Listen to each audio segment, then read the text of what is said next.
I mean, it's also really important to Yeah, which email? User phone set URL, like kind of custom stuff like that. You might be better off.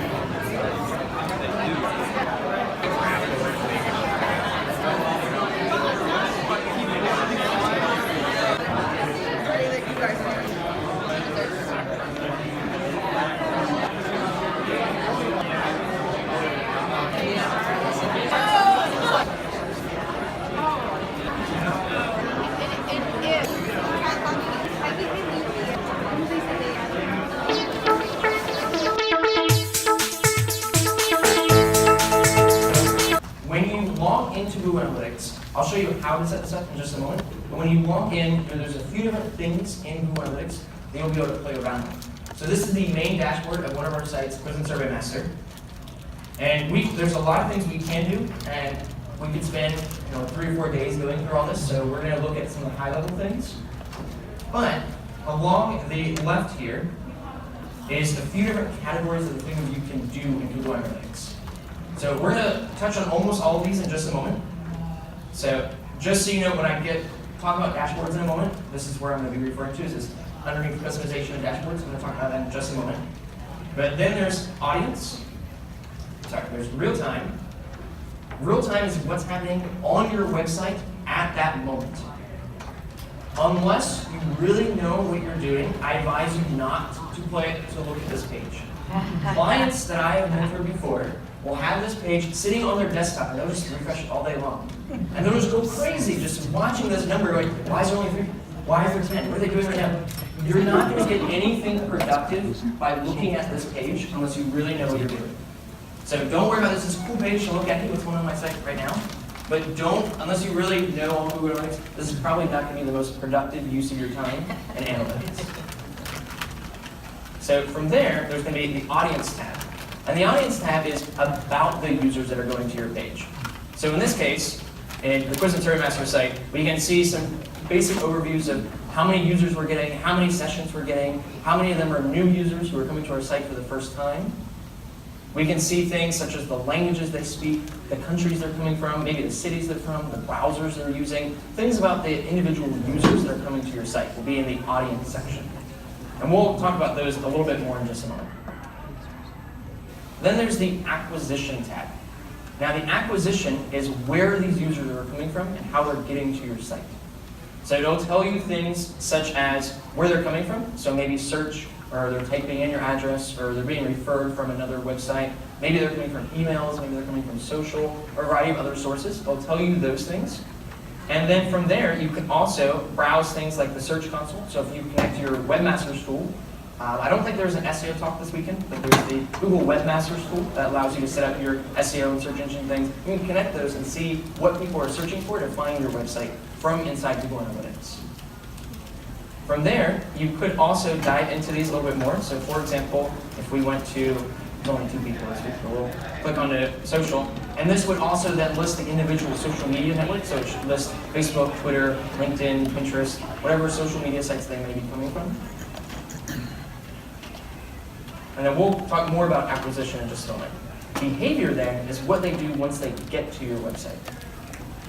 So in this case, we have, I don't remember the number of users, but we had several users that came to a site. They viewed 5,300 pages this week. And so we can use the behavior tab to see what pages they viewed the most. So in this case, the top 2 links is our sample quiz and our sample survey for our plugin Quiz and Survey Master. And then we could see maybe what terms they search for on our site. If you have WordPress, if there's a search somewhere on your website, you can see the terms people are searching for on your website on this tab. You can then go into things such as behavior flow. And this is a really cool thing to see maybe the flow they use going throughout your website. So we can see, in this case, they come to the sample quiz page, and then most people go from there to either the pricing page or the home page, and then they go to the add-ons page, and maybe back to the sample quiz. We can see maybe the flow that they take throughout your website. And then we'll go over a couple of these other ones in just a moment. And the last one is the conversions. So if you are just getting into marketing and you've never heard of conversion before, essentially your website has some sort of action that you want people to take, usually. So you maybe want them to sign up to your newsletter, maybe you want them to buy a product, maybe you want them to join a membership, whatever the case may be, that action you want them to take, if they take it, that's a conversion. So when I mention conversion later, your conversion rate, so maybe 1 out of 2 people did the thing you want them to do, that would be a 50% conversion. Does that sort of make sense? I'm going to use conversion a few times during the Okay, great. So we'll explore conversions more in just a moment. And then last but not least, this little icon down here, all the way in the bottom left there, is the admin area. So you click that, you'll get to this page. And I'm going to go over this page a little bit more throughout the rest of the talk. Any questions on the quick overview before we jump into more specifics? You say you go search console under audience, and then you sync with Webmaster Tools to sync with server. Yes, so if you've never used the Webmaster Tools before, it's a bit beyond the scope of this session, but essentially the Webmaster Tools is how you can keep an eye on your search engine ranking and your SEO and things along those lines. You can go in there to see the search terms that people search for and what you rank for. If you integrate that with Google Analytics, you'll see some of that data inside Google Analytics. So when you're seeing what people are doing, what they're doing, you can link that up to what they search for to get to your website. Does that answer your question? Great. So, and we'll get back to some of these in just a moment, but does the main overview of acquisition audience, does that sort of make sense okay. So let's jump back to the slides then.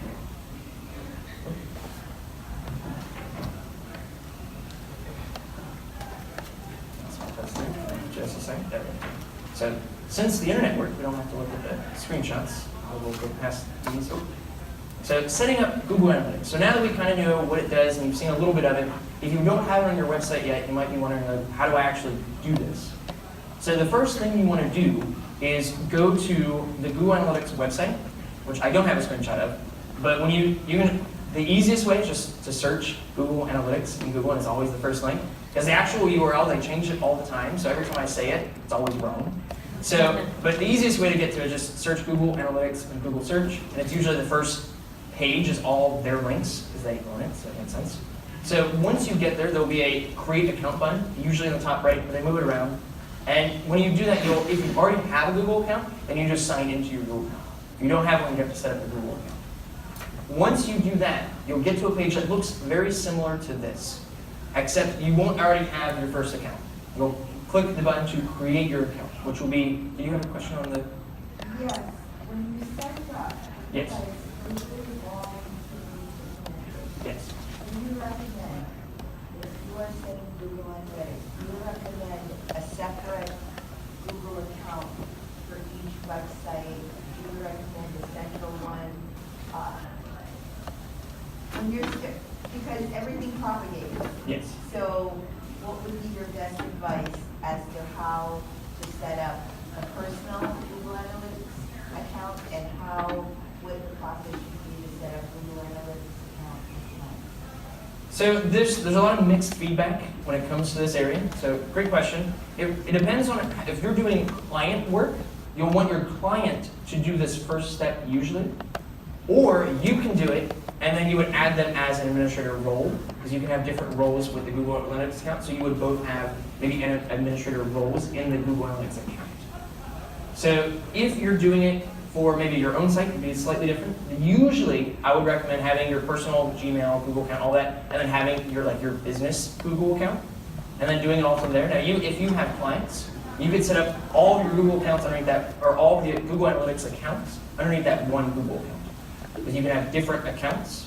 So, for example, when I had a variety of clients, I would have my main business Google account that I would sign into to get to Google Analytics, and there on this tab, there's a drop down here that has all my accounts in Google Analytics. And so I would have all the different clients all have their own account there.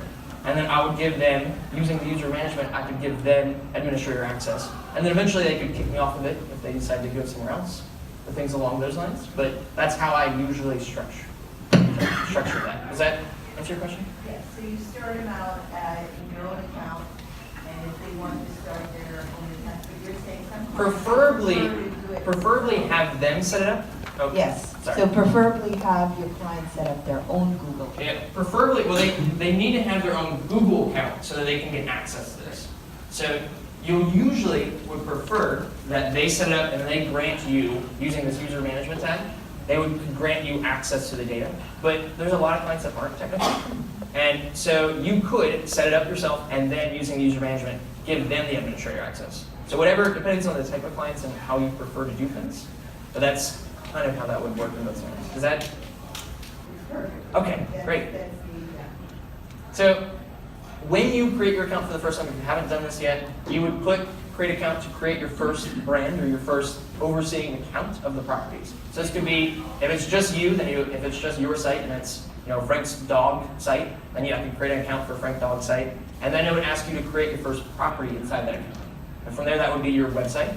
So you would type in your website. So if I have Frank's Dog's account site as the account, then I would create the properties Frank Dog's site as a property. And then it will default a view already for you called All Website Data. And we're going to get back to that in just a moment.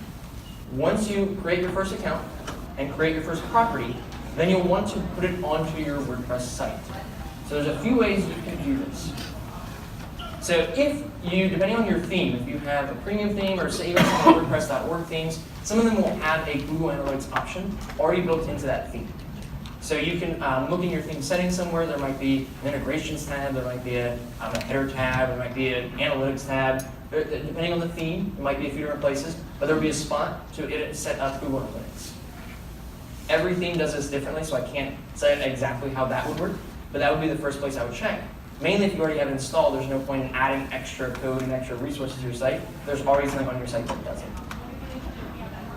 Now, if you're more of a developer and technical type, you could copy and paste the tracking code, which I'll get to in just a moment, into your themes files yourself in the header.php. That would only be for if you're a developer or technical. If you don't know what you're doing there, you don't want to do that step, so you might accidentally crash your website. So don't do that if you're not technical, but if you are technical, you know kind of how to copy and paste code into PHP files, that would be the more recommended option there. Now, for anyone else, there's WordPress plugins that do this for you. So the second and third one, Google Analytics Dashboard for WP and Monster Insights, are actually both owned by the same company now. But they're the two that tend to be really good at this. So Google Analytics Dashboard for WP, you would install it, and then you just authorize with your Google account, and it'll set up everything for you. And then Monsters Insight works very similarly. The main difference is Google Analytics Dashboard for WP is free, and it has lots and lots of features for setting things up. Monster Insights, there's a free version and a paid version, and the paid version is really good for e-commerce websites. So if you have a lot of e-commerce things that you want to track inside Google Analytics, Monster Insights has a lot of good features and functionality for those purposes.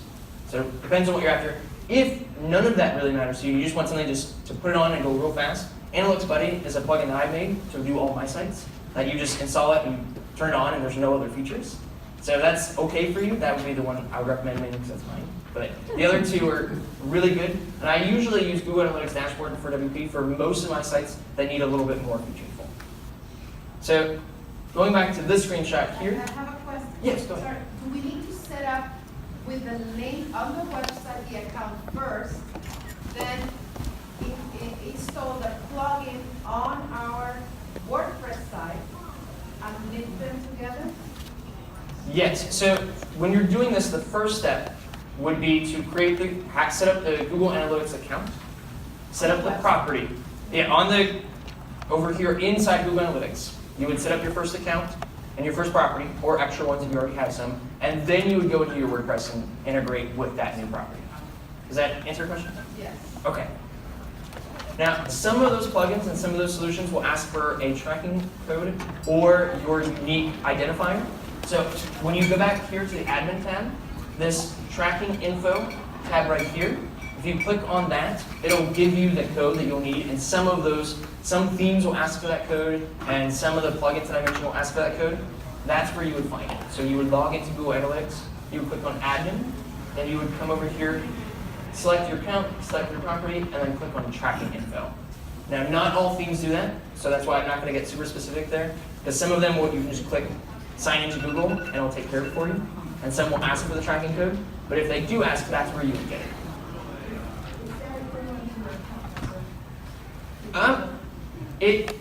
Sort of. So inside your Google account, there's different Google Analytics accounts, and inside those, each of them have their own properties, and each property will have its own ID. So that's what you're getting. So in this case, if you had Frank's agency account, and inside I had 12 different websites as properties, each website would have its own ID. own ID. Yes. That makes sense. So does that make sense so far? Have I lost anyone? Okay, great. So when you first set up your Google Analytics, your property for your site, it's going to have some initial views. So to recap views, when you have all your data coming in, all the different website traffic, it's all getting stored into Google Analytics. And then views are different subsets of that data. So by default, there's an all website data view. And that's when you first sign in, after you set everything up, when you look at all that data like we were just looking at, it'll default bring up all of the all website data. Now you could, going back to the screenshot, all the way on the right here, there's the all website data, and maybe you want to see maybe a subset of that data usually. Maybe you only care about data coming from mobile users, or you only care about data from social media users, or there's some subset of users that you want to be focused on. You could click Create a View, and then choose that subset of data. And then you would have your all website data view that you can play around with, and then you have a view of only that subset of data. So, going back to the... So, because you can have infinite amount of views that you want, relatively infinite, several hundred, so relatively infinite, you should not alter the all website data view. Because that is the view that has all the data. If you were to go in there and then go to change, you're like, I don't want this to happen, or I want to say don't show me, or things along those lines, and you accidentally do it wrong, then there's no way for you to see the actual data. Because that is the default data that has all of it, the default view. So if hypothetically you went in and said, okay, don't track me, or you accidentally set it up wrong and say, don't track anybody, and then next week you log in and see there's no data for the last week, there'd be no way for you to get to that data because you did it in the main default view. So keep the all website data view and do not alter it. From there, anything you do want to do, you would create a new view and then do your changes there. So in this case, I always recommend having a second view when you first set it up. You have your all website data, and I always create at least one other view that has some filters, which we'll go over in just a moment, to filter out spam, to filter out myself so I'm not affecting the data, things along those lines. And that's usually the view I interact with. But then if I accidentally do something wrong to break that view and it stops tracking, I still have the all website data view to go back to make sure I at least still have that data. Does that make sense? Did I lose anyone? Okay, great. So I mentioned views here. I talked about you can have different filters. Sorry, I mentioned filters. So within that view, you can use something called filters. And filters are a way to filter out or modify some of the data in a view. So for example, you could set up a view to say, or a filter to say, in this view, do not track me, which is really good. Maybe for whatever reason, you go to your website a lot, which is probably a good idea. You probably don't want to have all of your data showing up when you're trying to make analysis and make decisions based off the data. So you could filter out yourself. You could filter out maybe known spam resources or IPs that you want to filter out that you know are spam. You can filter out certain countries. Maybe you have a lot of, maybe your client or yourself, you only care about people in New York City. That's your target audience. So you can set up a view and you can filter out all the other people that are not in New York City. So you can filter out whatever you need and modify the data and have that view set up to see exactly what you need to see. So a good first filter then is removing you from the data. So that image is a little small, but on the right here, or on the left, let me go back just to the screenshot to show. So when you go to admin, and you can select your account, and you can select your property, here we have the all website data view. And then if you create view, you'll be able to set up maybe some secondary view. And then here underneath here, there's an option that says filters. And that's where I'm going to go to in just a moment. That's how you get to the filters section. So going back to the other screenshot. So when you click, so here's the screenshot with the filters clicked on, and it shows a nice table of all the filters you have on that view. And then by default, you wouldn't have anything here. So you click on the Add Filter button, and it will give you something that allows you to say what it is. So in this case, I'm going to call it filtering out my laptop. And then there's lots of different options there that I highly recommend at some point that you really research and play with those options. There's a lot of really cool things you can do there. But the main one I want to mention here is that if you click on custom, you can click exclude, and you can exclude an IP address. And you can enter your IP address there. to exclude you from the data. So that would be the very first filter I would recommend setting up. Yes? Filter out just mobile phones, or your IP address, you can look up your IP address on your phone and your tablets and your laptops. So you would gather all of those into filters. So from here, right underneath this was a save button. I just didn't get caught in the screenshot there. But that would be the very first filter I would recommend setting up. Now from here, you could also filter out a variety of different things. So I highly recommend you looking into it. We're not going to have time, unfortunately, to go into all the different scenarios, but you can filter out things such as other devices of yours. You can filter out maybe particular sources of data. Maybe you can filter out spam things. There's such thing as spam content in your referral sources. So every now and then, you'll go into your view, and you'll have a spike of traffic, like by thousands. And you're like, wow, I'm really popular today. And then you'll look where it's coming from, and it'll have like links to the spam websites, and it'll say, and then it'll have in somewhere in the language, sometimes they'll have, oh, get free stuff here by going to this URL, and all this just spam stuff in your Google Analytics. So to get around that, you would use a filter. So I think I have one here, up there. So I exclude, oh yeah, spam filter. So in that spam filter, I have a spot where I exclude things that match this URL, or things that match this type of text in this field. So you can set up those things as you find spam in your Google Analytics to remove it so it doesn't clog up your data. Did you have a question?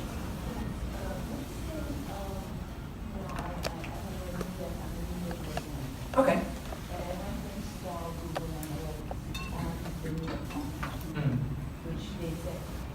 Yeah, That- which they're like, oh, welcome to do it. See, that's, Yeah. I've never got it to work well. So I've tried. I run more meetups, and I have not found a good so solution. they actually don't want it on. Well, not that I haven't played with it enough, so don't hold me to it. Well, That's, but you're the expert. I'm just, you answered my question. So I've tried to So play with you it talk on about it. meetup.com, but usually when it comes to Google Analytics, it works great on your own site and things that you track, but when you're on another platform, on Facebook Meetup, whatever other, usually you're not going to have a good experience on other people's platforms. And it's because they just don't, they want you to buy their own statistics, or like what? Well, each have their own priorities, but on the Meetup case, they do have their statistics, which are terrible, but Exactly. so that's what they would prefer to use, and you give feedback to them to improve it. That's their incentive of keeping you in that system. So they have Google Analytics, but Can you I've never tell found it to me be good. What was the basic summary of your conversation regarding why they're Google on? Do you have any? It was a fairly lengthy process, so I don't think most people here probably don't run meetups have that exact. So we'll get with me afterwards and we'll have a chat. Thank you. Do you have a question, sir? Did you? No. Okay, but sorry. Yes.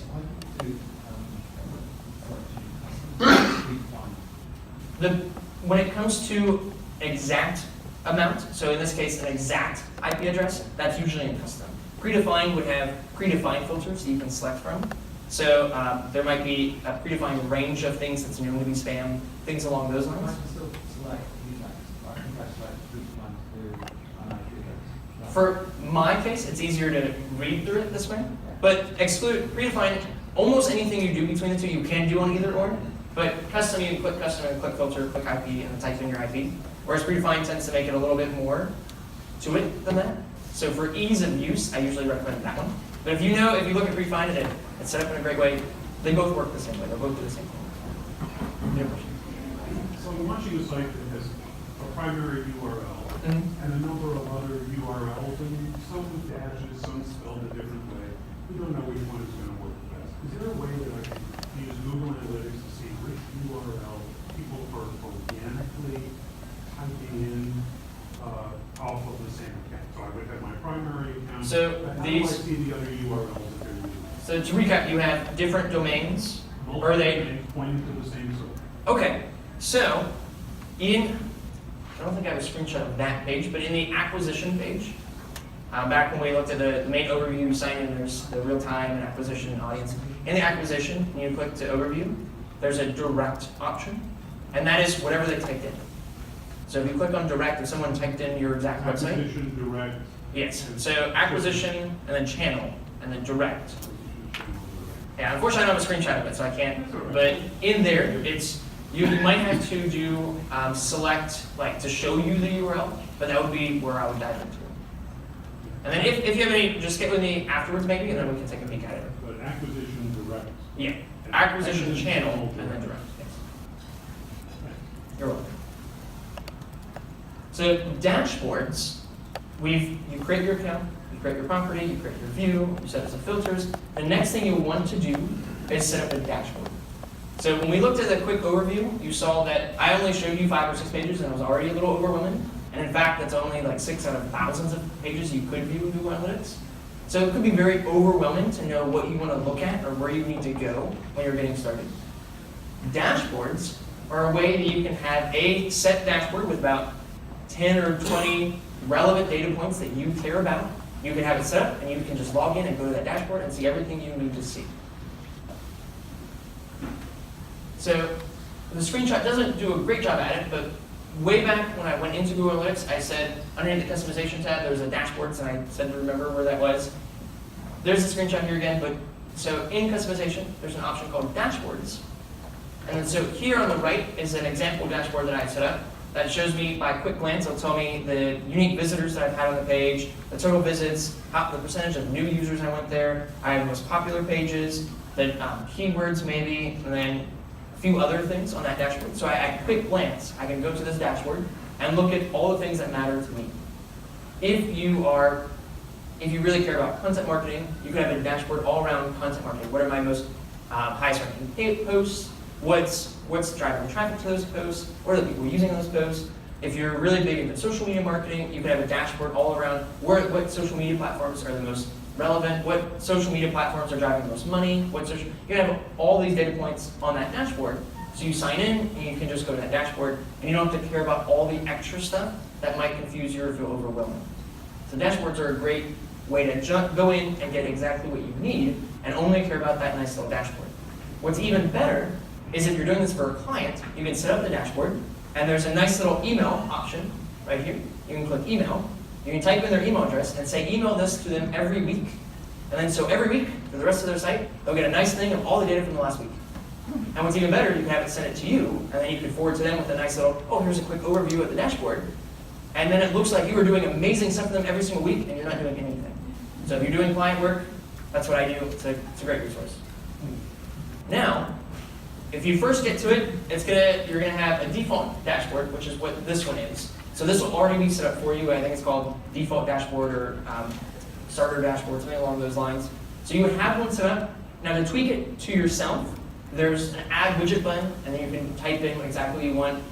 When you're first getting started, you probably don't know what you want. So what's even better is when you click on dashboards, there will be an option to create a new dashboard. When you click on that, you'll get this nice little window here. There's a blank canvas. If you want to set it up all yourself, if you know what you want, you can do that. There's a starter dashboard you can click on, which will have a lot of relevant data to most people, which would be useful.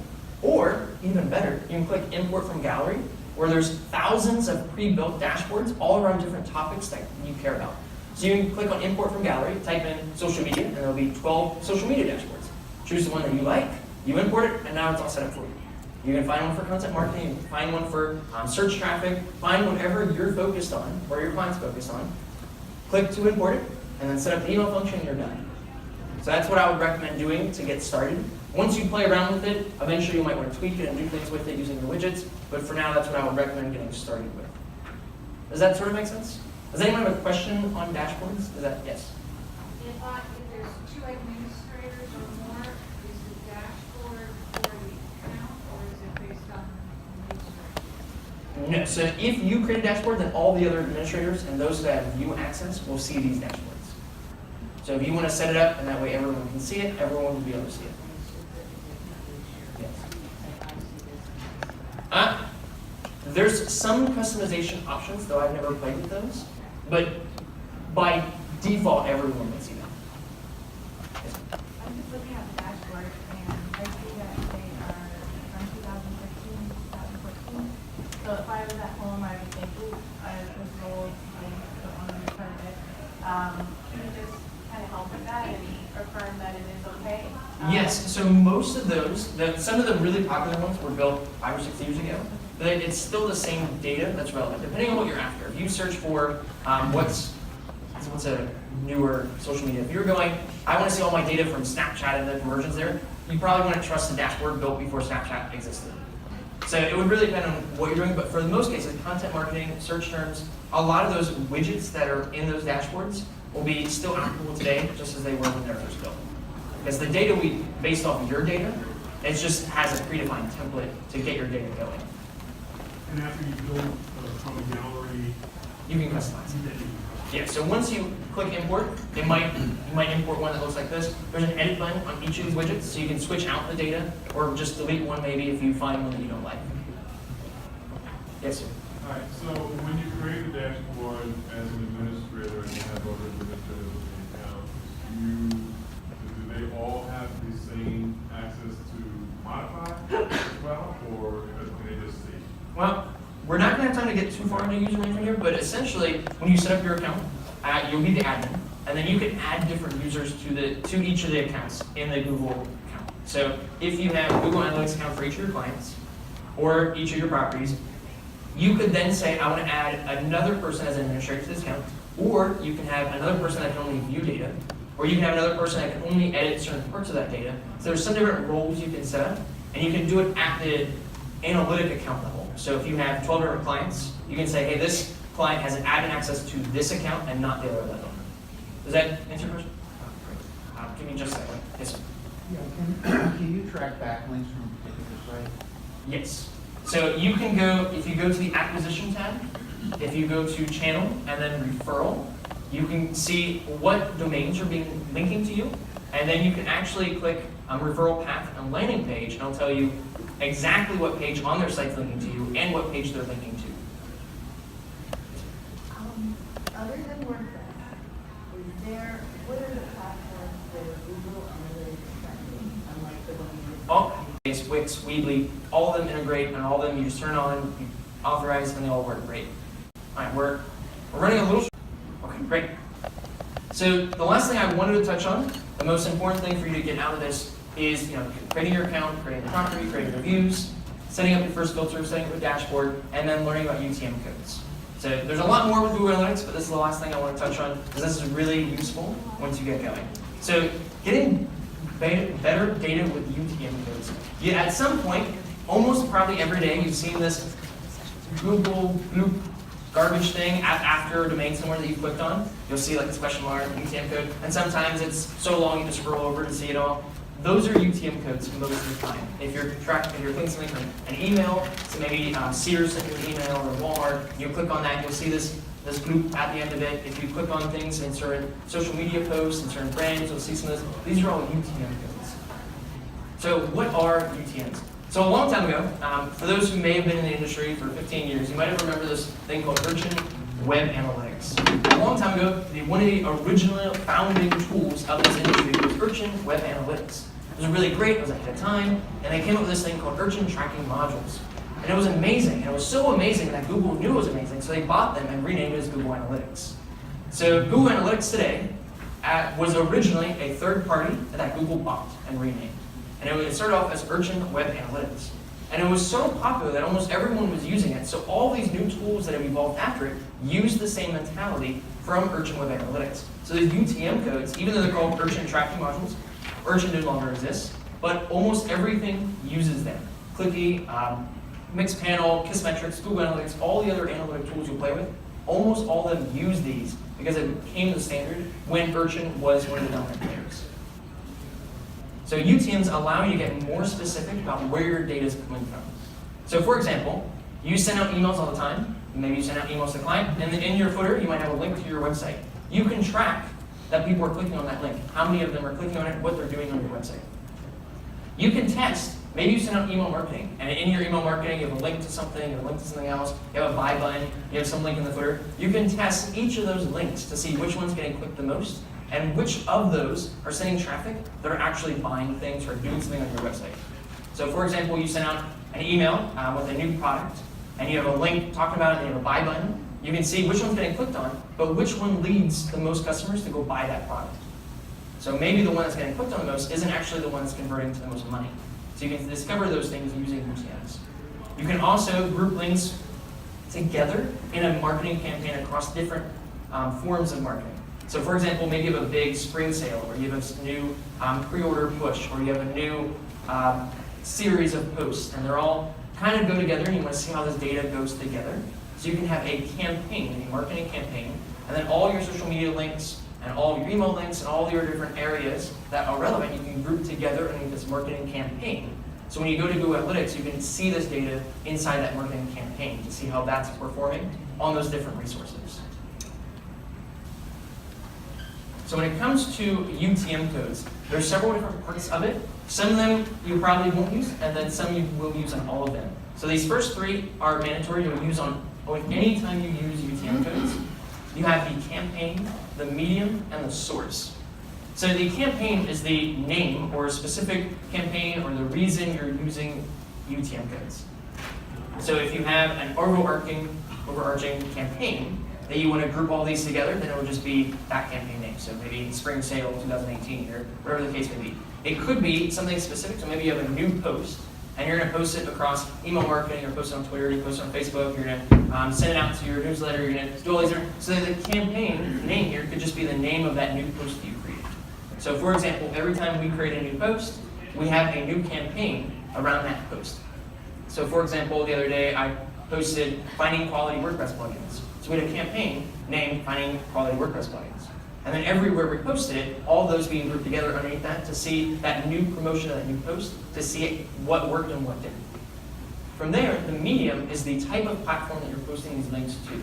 So this could be social, this could be email, this could be, that's usually the main two, but the type of platform that you might be posting this to. If you're posting this on Facebook, that is a social platform. If you're sending this through email, maybe a newsletter, maybe a direct email, that would be email. That's the type of platform that you're sending this link through. Whereas the source is the specific platform that you're sending this through. So for example, if we're posting on Facebook, the medium would be social and the source would be Facebook.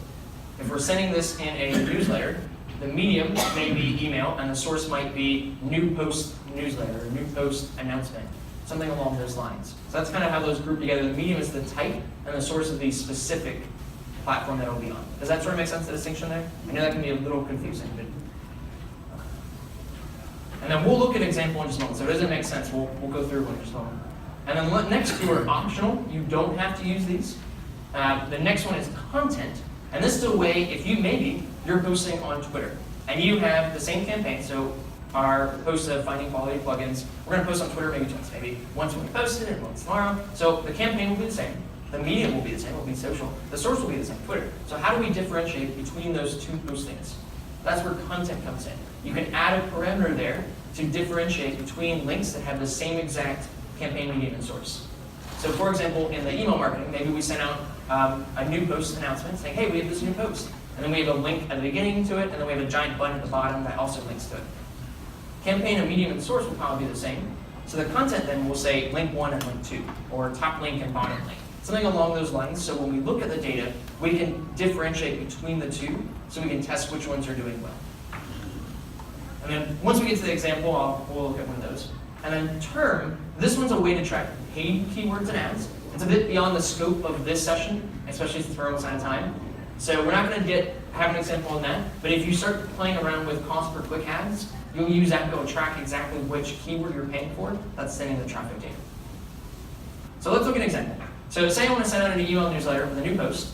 So in this case, we're saying maybe my finding quality WordPress plugins that I just wrote with multiple links, and I need to know which one drives conversions. So this would be, okay, that's not the article I just wrote, this is a different one. So this is my URL, so frankworks.me, what should you write about? So in this case, I had the campaign as what should you write about? My medium was email, the source was new post broadcast, and then the content, because I had two different links in it, I had the main link that said click here to read this new article, and then I had a link just within a paragraph of, oh, this is what I wrote about. So I had two different links. So the content for the main link was just main link. So when this all came together, this is what the URL looked like when I went into Drip, which is the email marketing that I was using. When I clicked insert link, I pasted this link into it. So this has the UTM campaign, what you need to write about, the medium, email, the source, the new post, broadcast, and the content link main link. And then when I created the second link, I did pretty much the same thing, except the content was, I want to say second link or secondary link, something to that effect. Now, fortunately, there's tools that will build this part for you. So don't worry about having to write out UTM underscore campaign and question mark. You don't have to do that. No one does that. So, but as long as this concept makes sense. Does that example help make sense of what UTM codes for and how you'll be using them? Okay, so let's look at it using UTM Builder. So that's the tool. The tool that I'm referring to is called a UTM Builder, where you'll paste in a URL, you type out your campaign, you type your medium, your source, your content, and then it'll give you the URL created for you. So there's actually thousands of these, so I'm not going to send you to an exact one, but if you go to Google or DuckDuckGo or Bing, and you type in UTM Builder, you'll find thousands of them. Google has an official one. Usually that's the first or second one. It's like Google UTM or something along those lines. Facebook has its own. It's Facebook UTM Generator. Bing has one. All the major players in the space all have their own. And there's also several from WordPress people. Various agencies all have ones as well. So you'll find them pretty much anywhere. So if you just search UTM Builder or UTM Generator, and then all of them work slightly differently. Some of them use different lingo. That's why I don't want to recommend one. Because each one, not everyone will appreciate the same tool. So I would recommend searching and then using 2 or 3 of them to find one you really like, and then just use that one. So where to go from here? So we have only touched like the surface of Google Analytics. There's so much more to it still. So you can set up goals in Google Analytics. Say, hey, I want to get people to the thank you page, or I want to get people to the purchase confirmation page. This is where I want them to end up. You can set that up and then see that in Google. You can say, oh, social, I get 2,000 users, but only 2 of them made it to the goal, whereas my email, 100 users I got, and 50 of them got to the goal. So you can see what is converting better. You can set up your e-commerce to see the revenue gain from different sources. You can set up event tracking. So if you have a PDF on your website and you want people to download it, you can say if someone clicks on that download button or someone enters their email, put that event into Google Analytics so you can see that happening in Google Analytics. You want to learn more about filters? There's so much more you can do with it. You can exclude a variety of different things, or you can even change values. You can say, hey, I want all this lowercase, or I want to remove all the times that the word writing is just remove that. You can do crazy things with filters, so you'll want to try to play around with those when you get a second. Google has 2 other tools that once you start learning about Google Analytics, you'll want to look at these. Google Tag Manager is their next version. It integrates with Google Analytics, but it also can bring in other data, such as maybe you have YouTube videos on your website. Google Tag Manager can track how far people watch into your YouTube video, and then send that to Google Analytics. That is very helpful. So it has a lot of different tools that it integrates with, and then it sends that data to Google Analytics. Google Data Studio then is sort of like dashboards, but on a much higher level. And they integrate with a variety of different tools, and they have all the different charts that you can play around with. So Google Data Studio, that's one of their newer products. So think of dashboards, but a much, much more powerful. So once you get started with Google Analytics, you've been playing around with it, maybe you play with Google Tag Manager, then you'll eventually probably want to play Google Data Studio, because that'll have a lot more filtering and dashboard and charts that you can play with. So, and we have a minute. So I timed that well. Any questions that I can answer very quickly? Yes, I think you were first. I'm thinking, if I have a blog post that's performing really well, if I have a blog post that's performing really well, how can I find where that traffic is coming from? So you would go to the acquisition tab, and then you'll click on channel, and it'll tell you social, email, referral. I'll finish this question. And you can see referral to see if it's coming in. And then if you click on one of those, it'll expand out into more specific data. So you click on social, it'll come up Facebook, Twitter, LinkedIn. You can click on those to find specific posts. If you click on referral, it'll bring you the list of the sites, how many users they're sending, where they're sending it to. And you can click on one of those to see all the pages on that site that's linked to your pages. So acquisition and then channel will get you to specific data, and you can just keep on clicking to get as specific as you want. You're welcome. And we're out of time, so anyone can come up and run up and bombard me with questions, okay? Thank you so much. You guys have a wonderful day.